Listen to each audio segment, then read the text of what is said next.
Hi folks, this lecture is in two parts. The first part is on Roman society and the sort of social hierarchy within Roman culture, and the second part is on the Roman family and the family within Roman culture. So let's jump right in. First, Roman society and social hierarchy.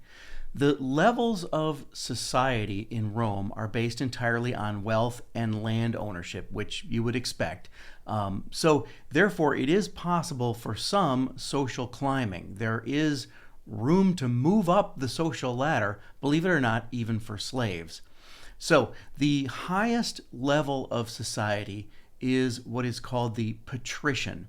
Now, as always, for the spellings of these words and for the outline of what I'm doing, check the description for this video. Okay, so the patricians are the aristocracy. They are the wealthiest 10% of the population, and the men of the aristocracy make up the Senate. Not all of them are senators, but they can be senators, and they can hold offices as senators or other sort of magistrates. But the interesting thing about this is that these are all volunteer offices. These are not, they don't come with a paycheck. And so you have to be wealthy to hold one of these offices because you have to have the free time to do it without relying on a day job. Most of these men, their money came from simply owning land and collecting rent. But it's interesting that every once in a while you get a comment in some of the Roman writers that it's a good thing that the wealthy are our senators because since they're wealthy, they don't need to steal, and so you know that they're trustworthy. So they said that. But the senators are, of course, the representatives in the Senate. Now, the office of Quaestor is kind of like a junior senator, and to be elected Quaestor gets you into the Senate, and then you can move up to senator. The highest office is the consul, and normally there are two consuls at any one time who rule the republic. And of course, when the republic shifts into an empire, there are still consuls, but they don't have the power that they once did. The word consul simply means a colleague. So there's two consuls, two colleagues who are elected by the Senate, two of their own, for a one-year term. And they kind of rotate through the office of consul, and sometimes they can serve more than once. But it takes both of them to agree on something to make any kind of change, and so each one could veto the other. Now, the Romans dated their events by the terms of the consuls. So you will see in a Roman document or on an inscription on a building or something, you'll see, like Agrippa, consul for the third time, and that would tell you what year it was based on, when was Agrippa consul, the third year in a row or whatever. And so this is how they sort of dated their events. The second highest office under the consul is called a Praetor, and Praetor means leader, and they were kind of considered a junior colleague or a delegate of the consuls. And the Praetors ran the city to leave the senators and consuls free to run the republic and the empire. In fact, senators were often also the generals of the legions, so they might be away fighting wars, and so the praetors were left behind to run the city. The provinces were governed by proconsuls, who would also be the generals of the legions there, and a proconsul is someone who is probably a retired senator, former consul, who is now given the post as proconsul to go out into the provinces and be what's essentially the governor there. And in the Bible, you'll sometimes see this office called a governor. And the idea is that a consul has spent so much money throughout his career keeping up his rank and status, and building public buildings and paying for public games and all that stuff, that the only way to recoup those expenses and hope to actually retire is to govern a province for a while, skim the taxes, and replenish your own personal savings, and that's basically what they did. Other former consuls might become a prefect, and a prefect is another city office, kind of the directors of things. The most common or the most famous is the urban prefect, or the prefect of the city, and that office is kind of like a combination of chief of police and mayor, and that's the urban prefect. And so when you read in some of the martyr accounts of early Christian martyrs, and they're brought before the magistrate, they're brought before some official, especially in a city like Rome, that official would be the urban prefect. And that would be the person that they would be tried by and possibly condemned to execution. But all of those offices exist in the patrician social rank, in other words, the aristocracy. The next lower social rank is plebeian, or sometimes called plebs, and this is basically, for the most part, everyone else, except not quite everyone else. But this is for the most part the other 90%. If the patricians are 10%, the plebs are the other 90%. But again, not necessarily including slaves.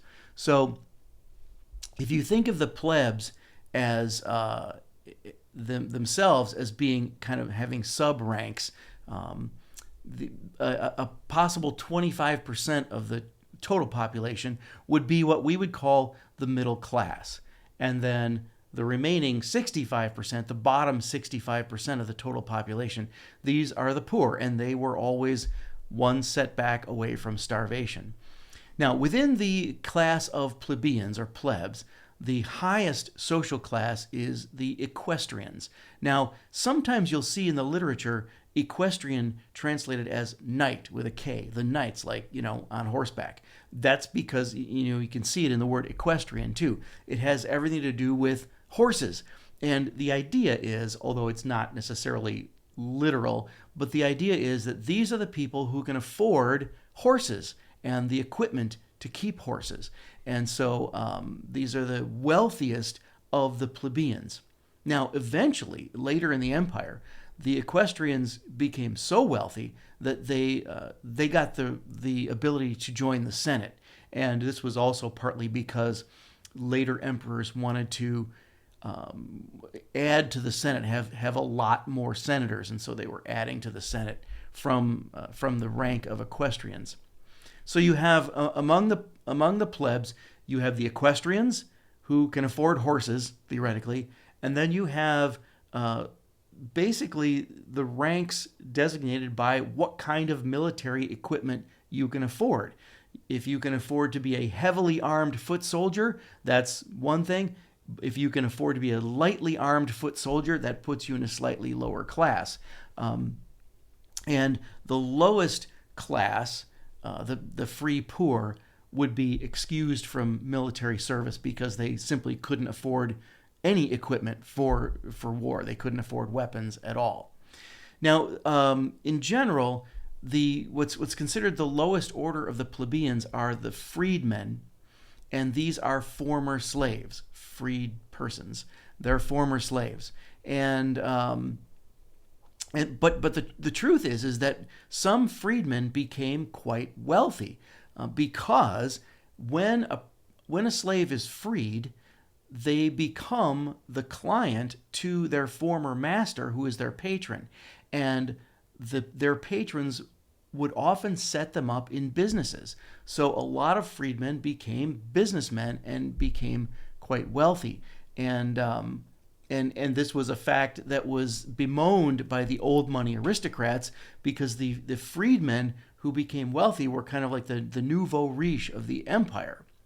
So it's an interesting paradox that even though freedmen are considered kind of the lowest order on the social ladder, they often were more wealthy and had more, these former slaves had more opportunity for upward mobility than the free poor, who were stuck. They were just always going to be poor. Now, I'm going to talk in a minute about the Cursus Honorum, the Roman sort of career path for men. This usual Roman social ladder of civic offices and priesthoods and military, this was usually not open to freedmen, but their sons could enter and could actually reach the rank of equestrian if they became wealthy enough. Now, slaves, of course, were a whole different category, and in many ways they were not considered persons under the law, meaning they were not entities who could own anything because they were, in fact, owned themselves. So under the law, they were considered property and had no real rights. Many of them worked the large farms or ranches outside the city of Rome, although there were quite a few within the city who lived in the larger villas on the edge of the city and in the households. I'm going to have a separate lecture on slaves and slavery, so I'm not going to get too much into that now, but obviously that's considered a social class unto its own. But again, notice that slaves were often manumitted or freed. Slavery was not something that was seen as necessarily for life. Most slaves could look forward to freedom, and with their freedom, they could actually look forward to most likely a better life than the free poor. So again, we'll talk about that in another lecture.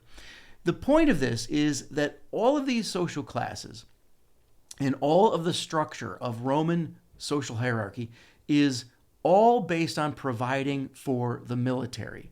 Even in terms of the Senate, it's all about, having the legions, who are going to be the generals for the legions, and all of that. Under the Emperor Augustus, the first emperor, there were 28 legions.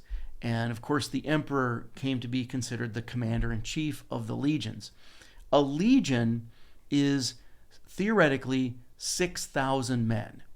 And often a legion would also have an auxiliary, which was like another legion, another 6,000 men who were from outside of the Roman Empire. Often these were the locals. So if a legion was out in the provinces guarding the border, the auxiliary was a legion made up of the locals.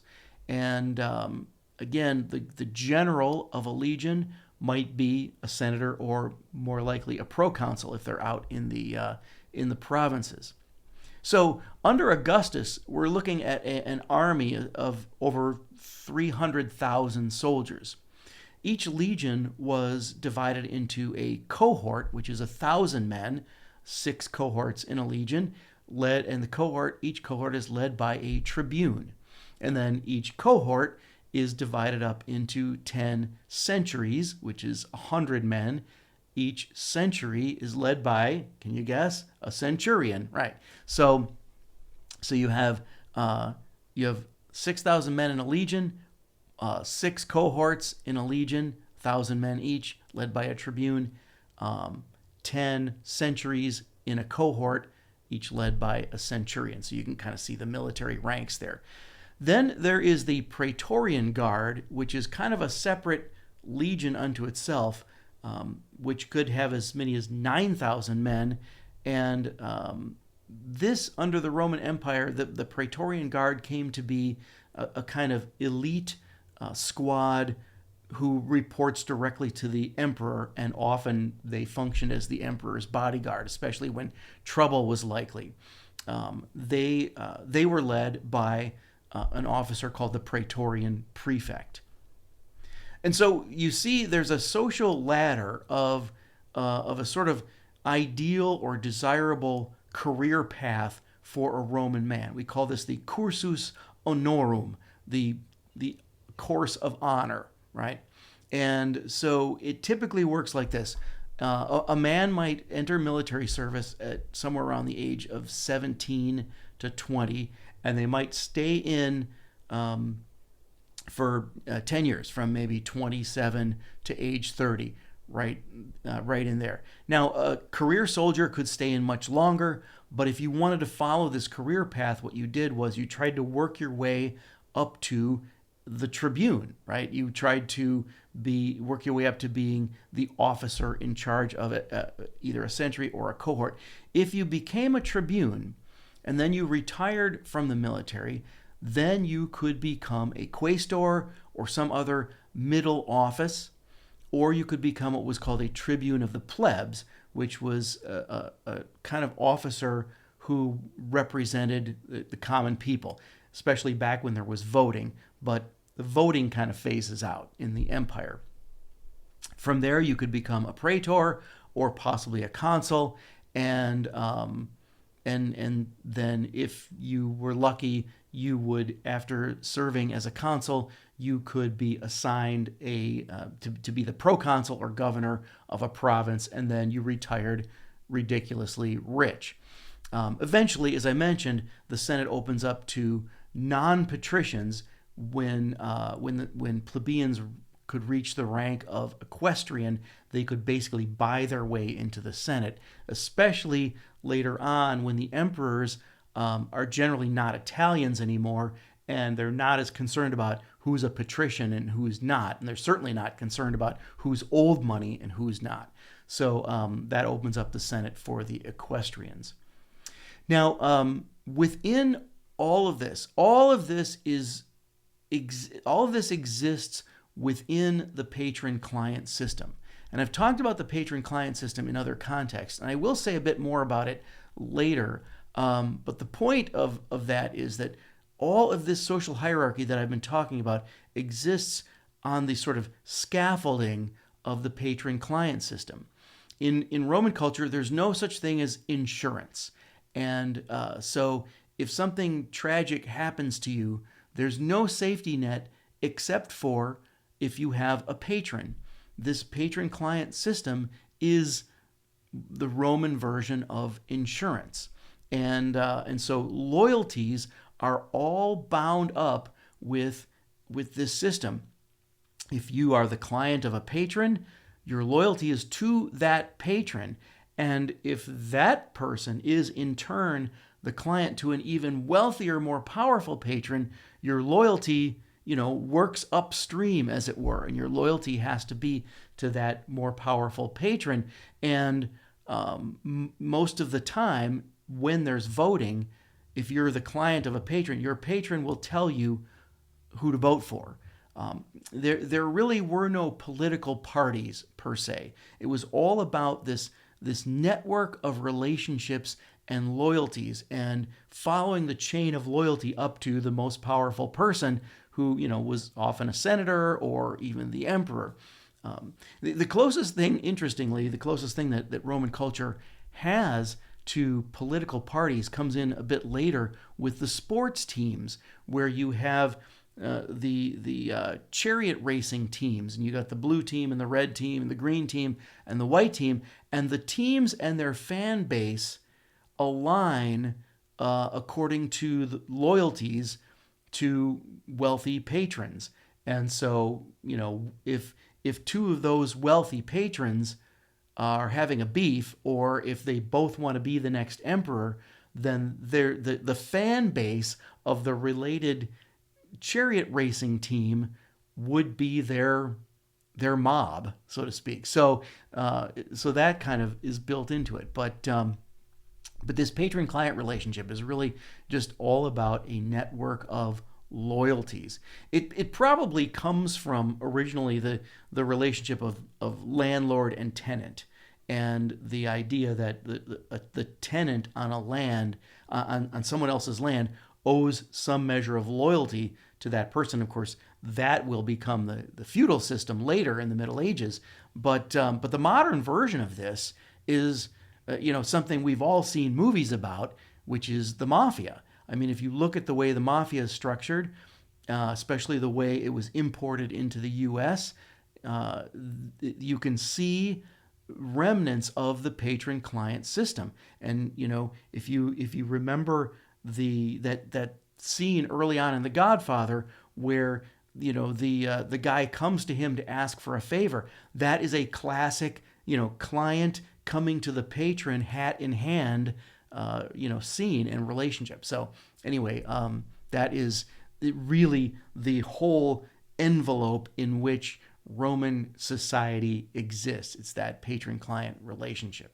Okay, as far as the population, though, I did mention that there is actually a kind of a middle class in Roman culture. It's about 25% of the population.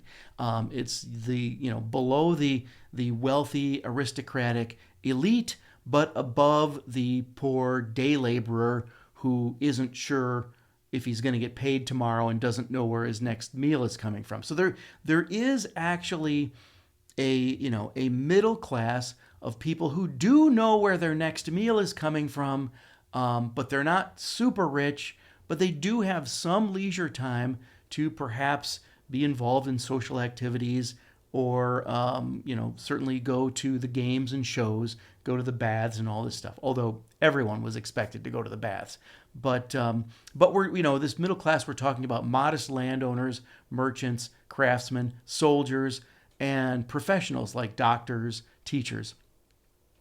The poor were the 65% of the population who lived, as I said earlier, just one setback away from homelessness and starvation, right? And when you add those two together, the 65 and the 25, the poor and the middle class, most of these people did not expect to move up the ladder in society very much. So that cursus honorum that I was describing is really for the top 10%, or for the very successful soldiers who are able to work their way up into that top 10%, or again, the very wealthy merchants who are able to work their way up into the equestrian class.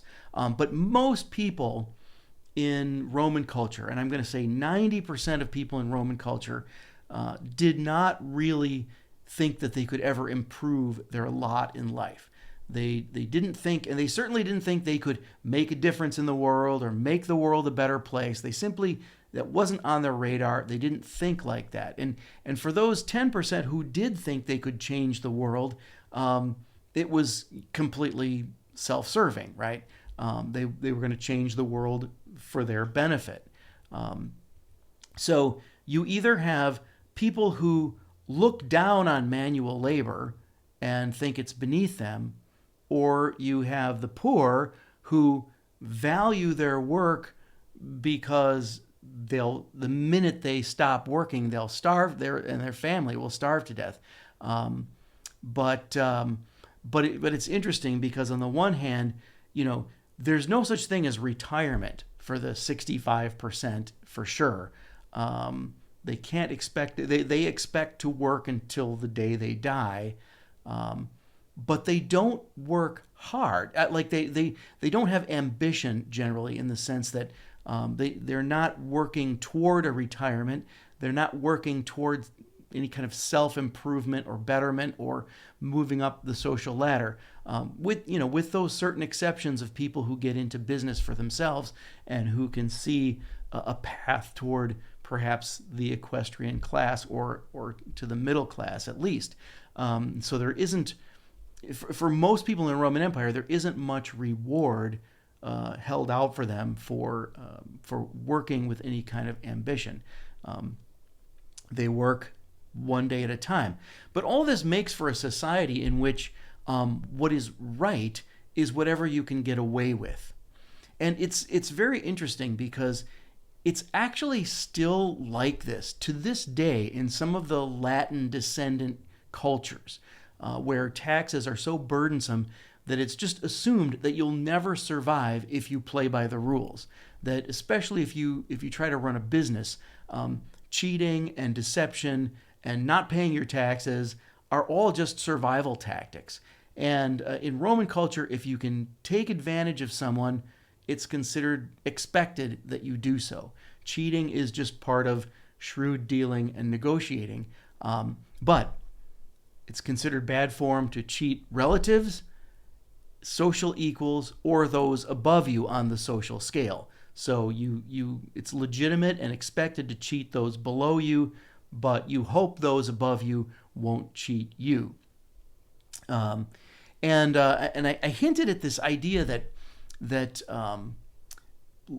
work is looked down upon by the aristocracy. So those in the Senate class, thought that the only real honorable work was farming, because you actually don't do the farming yourself. You own the land, someone else farms it, you collect rent and you collect tithes on the produce, right? So in other words, the only legitimate work is not working, like to just gain an income from owning things. And they look down on people who work. And in fact, they would also look down on the merchants, because what a merchant does is buys something and then turns around and sells it for a profit, in the mind of the elites, without adding any value to it.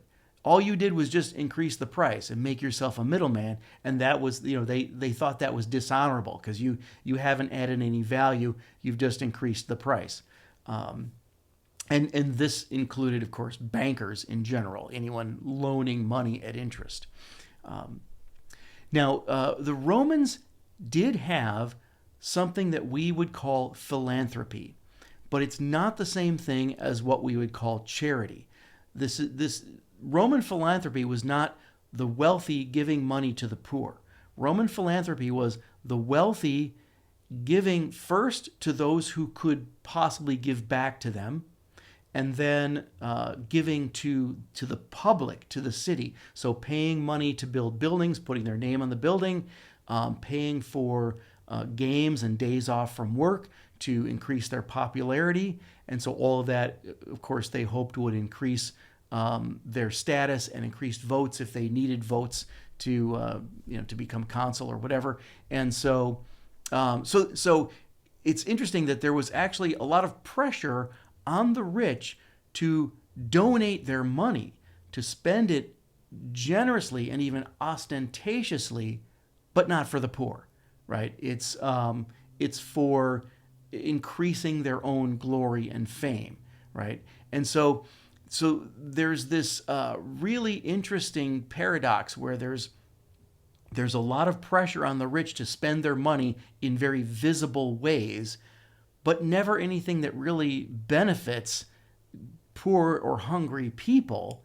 And yet, the wealthy are always afraid of running out of money, of losing their wealth. They're always afraid. And so all of this together makes the idea of joining the church a radical shift, not only in lifestyle, but also in worldview. And we have this interesting situation, especially in the earliest centuries of the church, where more poor people join the church than rich people, because rich people have more to lose from having to change their lifestyle to live according to the expectations of a baptized Christian.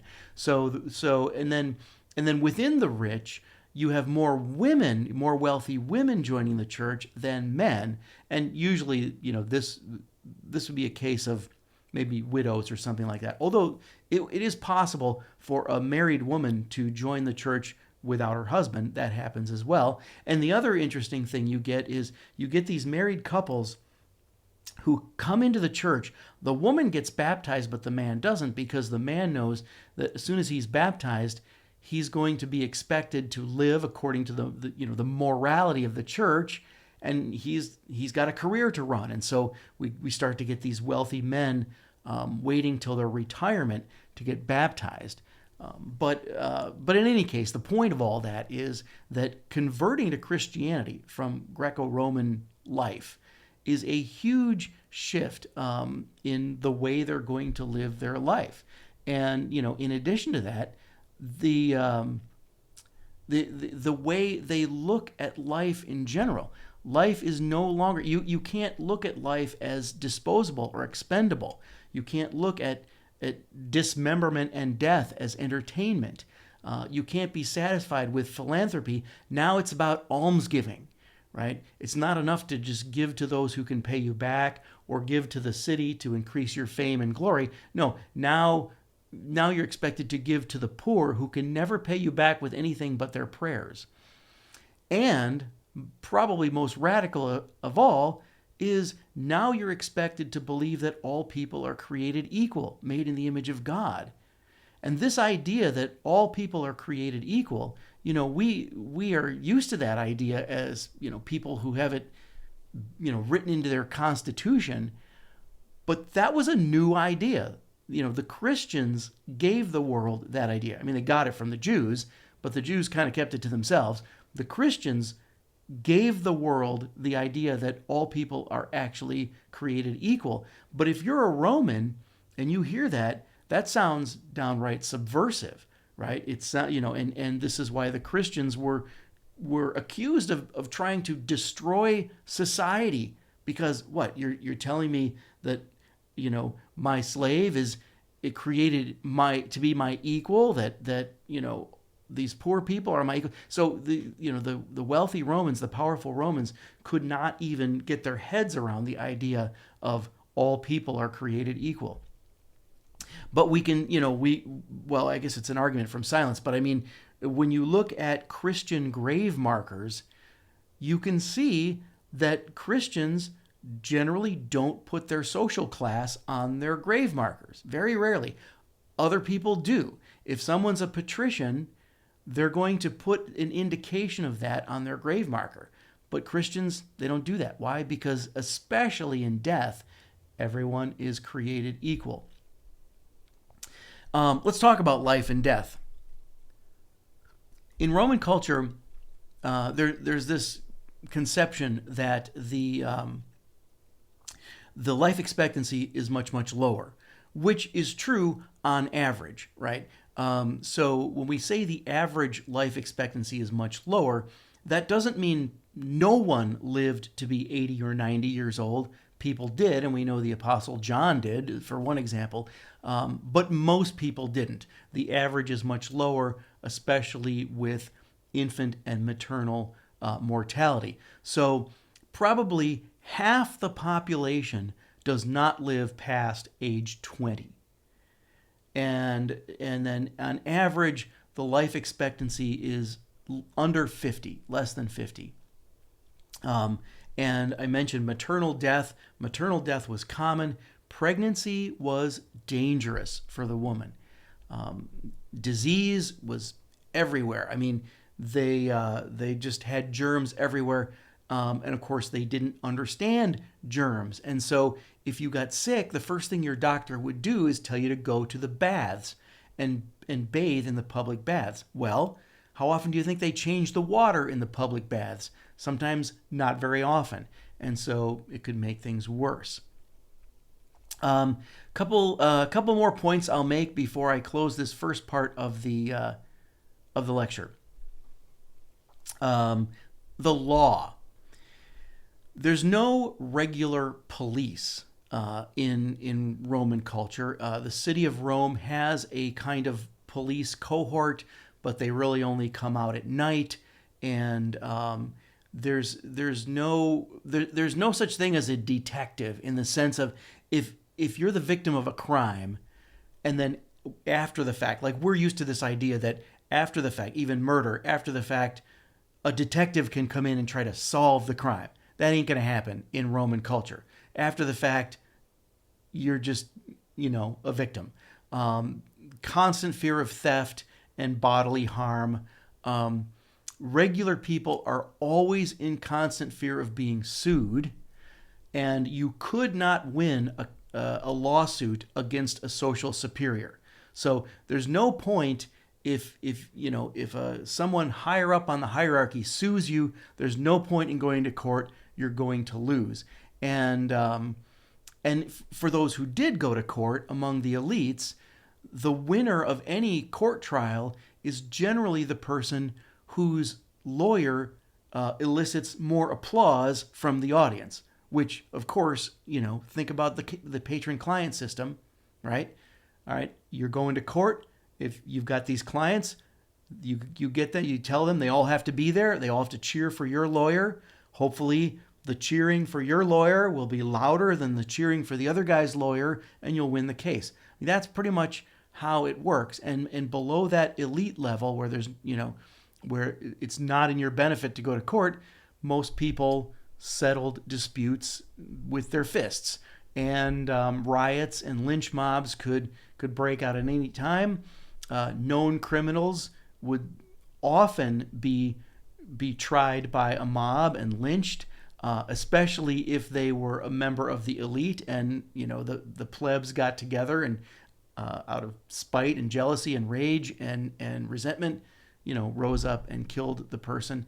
The very poor, with no support system, sometimes if they had no actual patron, sometimes they had a guild or a funeral club that functioned as a patron. But most of the time, the very poor just tried to fly under the radar and hope no one would notice them, and they would be ignored, and they could live their short life, and hopefully they would be able to scrape together enough money each day to feed their families.